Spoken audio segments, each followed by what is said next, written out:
जरूरी है कि आप अपनी प्रेजेंटेशन बनाने से पहले ये डिफाइन करें कि आपका पर्पस है क्या, क्योंकि अगर पर्पस आपका डिफाइन नहीं है फिर आउटलाइन भी आपकी ठीक नहीं होगी, क्योंकि आउटलाइन ने पर्पस को डिलीवर करना है और अगर पर्पस डिफाइन ही नहीं है तो आउटलाइन जो भी होगी वो पर्पस को डिलीवर नहीं करेगी, और जब पर्पस को डिलीवर नहीं करेगी तो आपकी प्रेजेंटेशन इफेक्टिव प्रेजेंटेशन नहीं होगी। तो it's very important that you should know this thing. तो अच्छी प्रेजेंटेशन क्या होती है या इफेक्टिव प्रेजेंटेशन क्या होती है?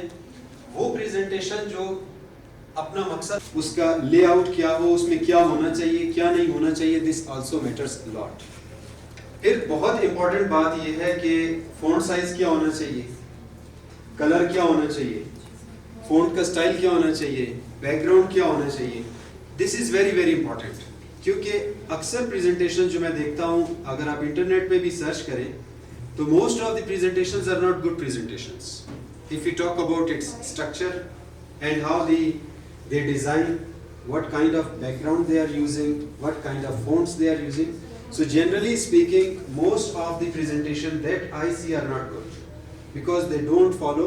जरूरी है कि आप अपनी प्रेजेंटेशन बनाने से पहले ये डिफाइन करें कि आपका पर्पस है क्या, क्योंकि अगर पर्पस आपका डिफाइन नहीं है फिर आउटलाइन भी आपकी ठीक नहीं होगी, क्योंकि आउटलाइन ने पर्पस को डिलीवर करना है और अगर पर्पस डिफाइन ही नहीं है तो आउटलाइन जो भी होगी वो पर्पस को डिलीवर नहीं करेगी, और जब पर्पस को डिलीवर नहीं करेगी तो आपकी प्रेजेंटेशन इफेक्टिव प्रेजेंटेशन नहीं होगी। तो it's very important that you should know this thing. तो अच्छी प्रेजेंटेशन क्या होती है या इफेक्टिव प्रेजेंटेशन क्या होती है?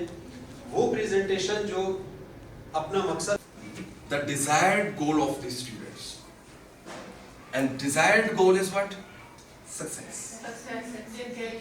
Their career. All right. Okay. Unless you have the power to influence, you cannot lead anyone. Remember it.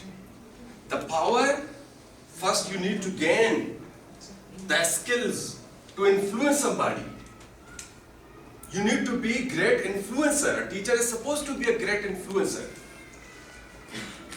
If you cannot, लेकिन ये तो सब अमाल से होता है। But again, I reiterate, your responsibility is huge.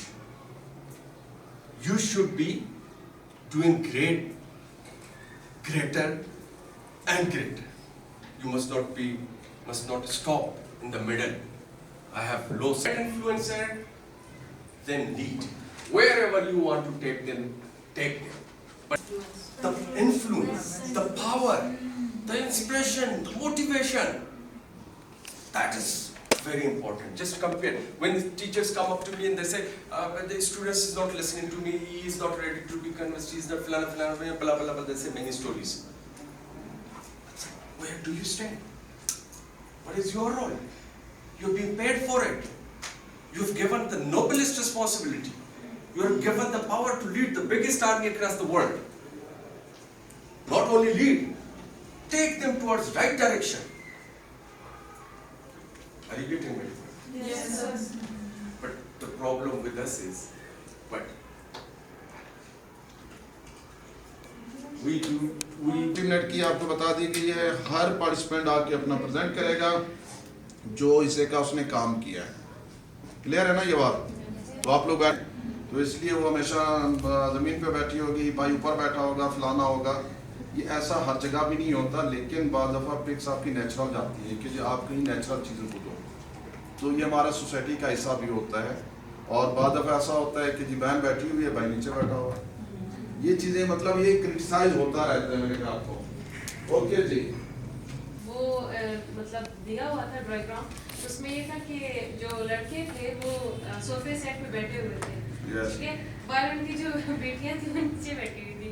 तो इसमें भी बहुत ज़्यादा मतलब हुआ कि ये जेंडर बायसनेस है, लड़कियों को भी ऊपर ही बैठना चाहिए या बच्चों को सबको नीचे बिठा दो, क्या एक ऊपर और एक नीचे। तो इस पे भी बहुत ज़्यादा मैं ये कह रहा हूँ हर एंगल से एनजीओस तो देख रही होती है। ये हमारी वाली बुक्स थी जो सिंगल नेशनल करिकुलम में आई थी, उसमें ये रिव्यू आ रहा होता। मैंने कहा जी रिव्यू एनजीओस चला रही होती हैं, बाद दफ़ा ये होता है कि जी वन साइडेड रिव्यू आते हैं। ठीक है जी, गुड शाबाश, मत करें आप लोग। और टैब उसी तरह के एक्टिविटी।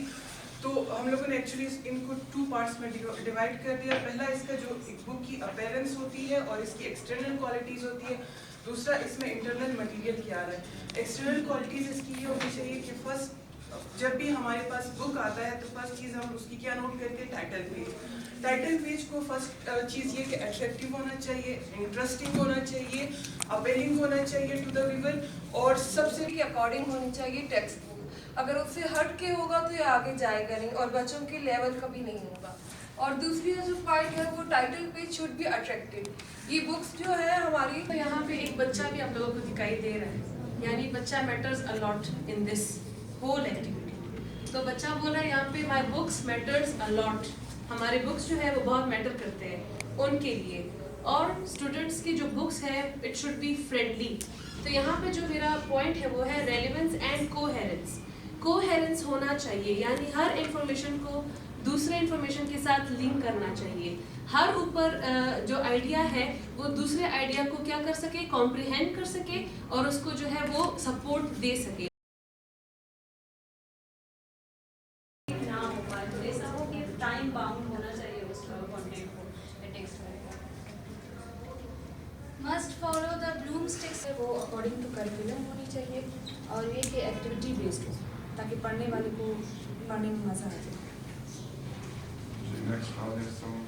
गुड फाइंडिंग होनी चाहिए कि बच्चा जो है वो अट्रैक्ट हो, उसके पहले इंडेक्स पेज से देखे कि उसको क्यूरियोसिटी हो कि अंदर इसमें क्या होगा।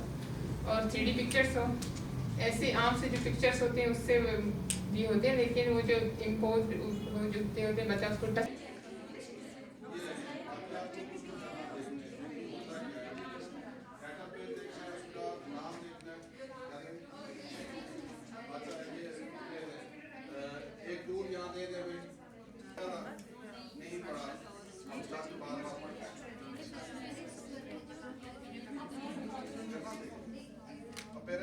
नाम देख लें, ऑथर का नाम, बुक का नाम, उसकी बाइंडिंग, उसकी सारी चीजें काम को रिफ्रेश किया हुआ है। कंसेप्ट इज सेम, वो उस लेवल पे होता है जब आपका पीएचडी का काम हो, ठीक है। और सर उसमें आपको एक्सेप्ट नहीं किया जाता कि जी आप किसी के काम को रिफ्रेश करके खुद अपने नाम से ले रहे हैं, तो वो भी प्लेजरिज्म टेस्ट में उनका सॉफ्टवेयर आपको निकाल के दे रहा होता है। लेकिन छोटे लेवल में सिर्फ ये देखा जाता है कि जी आपने काम क्या किया। हम आमतौर पे आतर ये करते हैं क्योंकि मैक्सिमम चीज़ें बाद दफ़ा इधर से लेनी होती हैं, तो आप देखोगे लास्ट पेज में एक रेफरेंस का पेज आ रहा होता है, हम उनको एडमिट करते हैं कि जी हमने यहाँ से आइडिया लिया, ये चीज़ यहाँ से उठाई हुई है, ये यहाँ से उठाया हुआ है, ये उनका काम है और ये मेरा काम है उस पर, तो वो हमारे पास, तो वो एक कर सकता है। अब आते हैं कि हमारे पास जो रिव्यू प्रोसेस है, ये अभी हम बैठ के करेंगे भी। बुक जमा हो गई और डेस्क ऑफिसर कोऑर्डिनेटर ने कहा जी ओके है इन इंडिकेटर के तहत, अब वो रिव्यू कराना शुरू कर दें। गुड टेक्स्ट बुक की ये क्वालिटी होनी चाहिए कि वो स्टूडेंट्स के अंडरस्टैंडिंग लेवल के मुताबिक हो। यानी अगर मैट्रिक के स्टूडेंट हैं तो कोई ज़रूरत नहीं है कि इसमें एफएससी लेवल का कोई कॉम्प्लिकेटेड डाल दें या फिर इतना सिंपल भी कोई चीज़ डाल दें जो उनकी लगे। बेहतरीन है।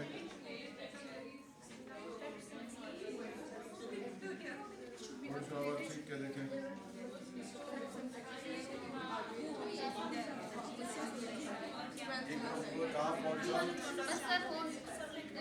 अच्छा इसको सामने रखिए ताकि चार्ट की भी पिक है कि जी दूसरा करोगे, सुन लो कि जी राइटिंग आपकी बड़ी हो, अच्छी हो, क्योंकि वहाँ प्रेजेंट करना है तो वो नजर आए। बाद दफा आप लोग बिल्कुल छोटी राइटिंग करते हो, नजर ही नहीं आता और चार्ट दे